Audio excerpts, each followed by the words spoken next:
বাদাম দিয়ে ভাজবো। এই যে বাদামগুলো ভেজে রেখেছি, ভেজে তুলে নিয়েছি। এবার এর মধ্যে একটু নুন, হলুদ আর পোস্ত দিই। এর মধ্যে একটু নুন, হলুদ আর পোস্ত দিই।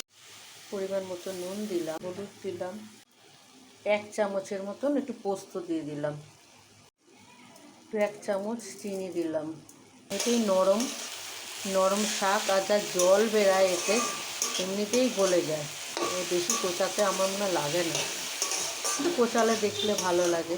চিনি দেওয়া, তার জলগুলো একটু বেরোবে, সেই জলেই শাকের ডাঁটাগুলো একটু সেদ্ধ হয়ে যাবে। আর কচি কচি শাক ছিল বলে ডাঁটাগুলো আমি আর ফেলিনি, খুঁজে পাওয়া যায় না। তারপরে নামিয়ে নেব। জমে যাবে একদম। তো তোমরা যদি এরকম বাদাম পোস্ত দিয়ে লাল শাক ভাজা করো, অবশ্যই আমার সাথে শেয়ার করো, আমাকে কমেন্টে বলো তোমরা কে কীভাবে লাল শাকটা ভাজা করো। আজকের মতো রাখলাম, টাটা।